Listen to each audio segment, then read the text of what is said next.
वृंदावन के कथावाचक और भागवताचार्य अनिरुद्धाचार्य के महिलाओं को लेकर दिए विवादित बयान ने बवाल मचा दिया है। अनिरुद्धाचार्य की हर तरफ थू थू हो रही है। उनके बयान से मथुरा में विरोध की लहर दौड़ गई। कई महिला संगठन और अधिवक्ताएं सड़कों पर उतर आए और अनिरुद्धाचार्य के खिलाफ मोर्चा खोल दिया। अनिरुद्धाचार्य के बेतुके बयान पर नेताओं से लेकर साधु संत ने प्रतिक्रिया दी है। सपा प्रमुख अखिलेश यादव ने अनिरुद्धाचार्य को बड़ी नसीहत दी है। साथ ही सभी साधु संत को भी घेर लिया। भैया, अनिरुद्धाचार्य का एक बयान काफी वायरल हो रहा है जिसमें उनके द्वारा कहा गया है कि पहले बेटियों की शादी। मैं सभी संत स्वामियों से कहूँगा कि राजनीति में मत उलझो, क्योंकि देखिए एक मनु महाराज आए, सब गड़बड़ करा धरा उनका है, तो इसलिए मनु महाराज ने जो गड़बड़ किया उसको सुधारें, तब तो वो संत महान और प्रभु हमारे होंगे। अगर वो मनु महाराज वाली गड़बड़ी को भी दोहराएंगे तो हम कभी स्वीकार नहीं कर सकते। इधर संत समाज की महिलाएं भी अनिरुद्धाचार्य पर भड़क उठी हैं। हिंदू धर्म गुरु साध्वी प्रज्ञा भारती ने अनिरुद्धाचार्य के बयान की कड़ी निंदा की है। उनका कहना है कि अनिरुद्धाचार्य के शब्द सनातन संस्कृति के खिलाफ है, उन्हें माफी मांगनी चाहिए।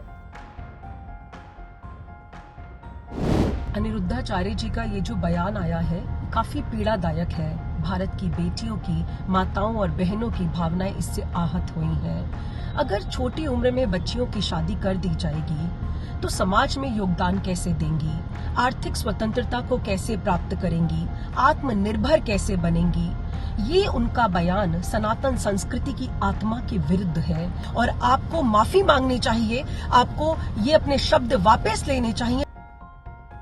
वहीं साध्वी कृष्णानंद ने अनिरुद्धाचार्य को नसीहत दी है। उनका कहना है कि वो व्यास पीठ पर विराजमान है, उसके बाद उन्हें अपने विचार, शब्दों, उठने बैठने हर चीज पर नियंत्रण रखना चाहिए। कथन सुना है, बहुत ही निंदनीय है और बहुत अमर्यादित है। शब्द होते हैं, शब्द की अपनी मर्यादा होती है। कोई भी व्यवहार है तो उसकी भी एक अपनी मर्यादा है। और जब एक जनसमूह, जन सैलाब आपको यदि समझ रहा है, सुन रहा है, देख रहा है, तो उस व्यक्ति को, उस सज्जन को अपनी हर तरह की मर्यादा का ख्याल रखना चाहिए। उठना, बैठना, बोलना, चालना, हर एक चीज़ की उसकी अपनी मर्यादा होती है, क्योंकि आपको कई लोग फॉलो कर रहे होते हैं, आपसे प्रेरणा ले रहे होते हैं, सीख रहे होते हैं, और आप स्वयं एक व्यास मंच पर, एक व्यासपीठ पर विराजमान है, जो एक बहुत सम्माननीय और बहुत ही बड़ा पद है। और जब आप उस पद पर विराजमान हो तो अपनी भाषा पर नियंत्रण रखना चाहिए और विचारों पर भी नियंत्रण रखना चाहिए। वहीं अनिरुद्धाचार्य की महिलाओं को लेकर दी टिप्पणी पर मथुरा की श्री कृष्ण जन्मभूमि संघर्ष न्यास की गुंजन शर्मा तिलमिला गई है। उन्होंने अनिरुद्धाचार्य को सबक सिखाने की बात कही है। सुनिए गुंजन शर्मा ने क्या कहा। आप सोचिए, कथावाचक होकर जो ज्ञान की बातें जिसको देनी चाहिए, कि जिसको समाज को संदेश देना चाहिए कि उसको अपने बच्चों को कैसे पढ़ाना है, कैसे लिखाना है, कैसे उनको आगे बढ़ाना है, वो उस तरीके से न बोलकर वो बोल रहे हैं कि 14 साल की बेटी की शादी कर देनी चाहिए। यानी कोई बच्ची 9th भी नहीं पढ़ रही लेकिन उसकी शादी कर देनी चाहिए, क्योंकि अनिरुद्धाचार्य के हिसाब से 25 साल की लड़की मुँह मार देती है कहीं। तो ये उससे पूछो कि तेरी शादी कब हुई थी, तेरी बीवी ने कहाँ मुँह मारा था, तुझे पता है? या तुझे ये पता है कि तेरे घर में बाकी तेरी बहनों की, तेरी माँ की शादी किस उम्र में हुई है? जिसको ये नहीं पता उसको ये समझना चाहिए।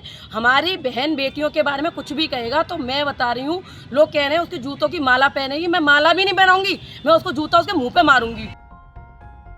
बता दें कि अनिरुद्धाचार्य ने मंच से महिलाओं को लेकर आपत्तिजनक टिप्पणी की थी। उन्होंने कहा कि पहले 14 वर्ष की उम्र में शादी हो जाती थी तो परिवार में घुल मिल जाती थी, लेकिन अब 25 साल के लड़कियां जब घर में आती है तो कहीं न कहीं मुंह मार चुकी होती है।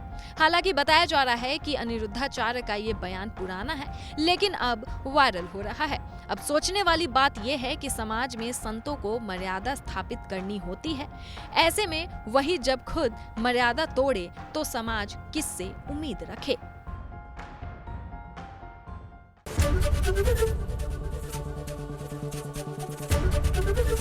एबीपी गंगा, खबर आपकी, जुबान आपकी।